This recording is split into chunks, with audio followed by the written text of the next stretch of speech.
یہ جو قربانی کا مسئلہ ہے، اس کے بارے میں ایک زمانے میں تو بہت منکرین حدیث کی طرف سے اس کے خلاف بڑی جو ہے ایک مہم چلی تھی کہ ختم کیا جائے اس کو.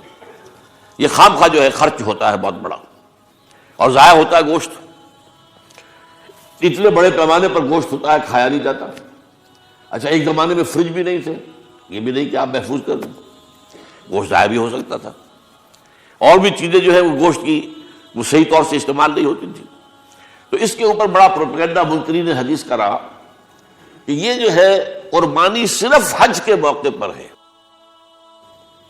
میں اس کی نفی کے لیے آج آپ کو بتا رہا ہوں کہ سورہ حج کے اندر جو دو رکوع ہیں، ایک چوتھا ایک پانچواں، چوتھے رکوع میں بھی قربانی کا ذکر ہے، پانچویں میں بھی قربانی کا ذکر ہے.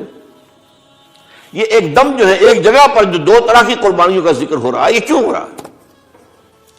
چوتھے رکوع میں وہ مناسک حج کے ساتھ اس کا ذکر ہے.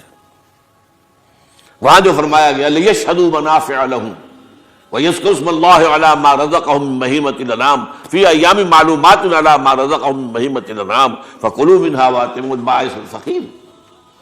وہاں پہ قربانیاں دو، پھر اللہ کا نام لو ان جانوروں پر جو اللہ نے تمہیں عطا کیے ہیں، اور جو معین دنوں کے اندر دو، فی ایام معلومات، اور پھر اس میں سے خود بھی کھا.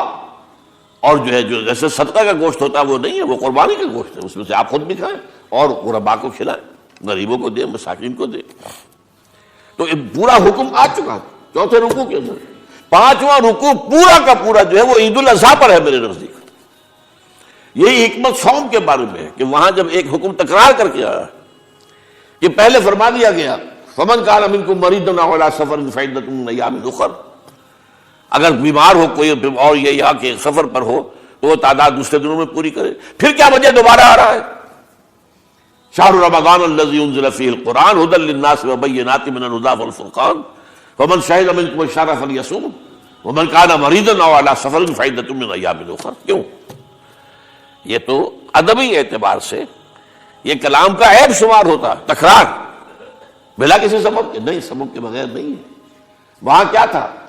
وہاں ان دو رعایتوں کے ساتھ تیسری بھی شامل تھی کہ اگر صحیح ہو اور مقیم ہو پھر بھی روزہ نہ رکھو تو ایک مسکین کو کھانا کھلا دو. یہ رعایت ختم ہوئی ہے رمضان کے روزے کے ساتھ. اب رکھنا پڑے گا روزہ، اور اگر بیمار ہو یا سفر پر ہو تو ٹھیک ہے، دوسرے دنوں میں پورا کرو، پورا کرنا لازم ہے اس کو. تو یہ چیز جو ہے یہ در حقیقت کسی وجہ سے ہوتی ہے.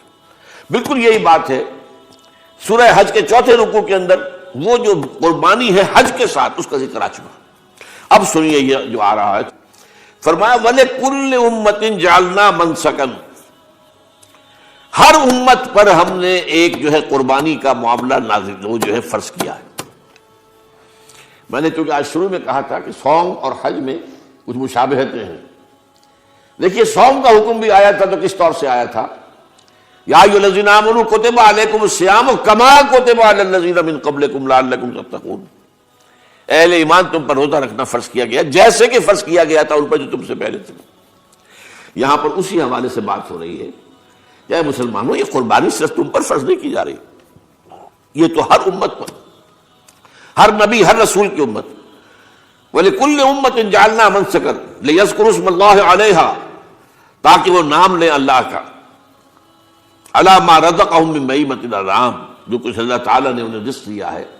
یہ چوپائے جو ہیں حیوانات قسم کے، ان پر اللہ کا نام لے کر چھری پھیری جائے، اللہ کے نام سے ان کو ذبح کیا جائے. فَإِلَٰهُكُمْ إِلَٰهٌ وَاحِدٌ فَلَهُ أَسْلِمُوا. تو یہ جان لو کہ اس قربانی کی اصل روح کیا ہے؟ وہ یہ ہے کہ اللہ تمہارا ایک الہ ہے، اسی کے سامنے تمہیں سر جھکانا ہے.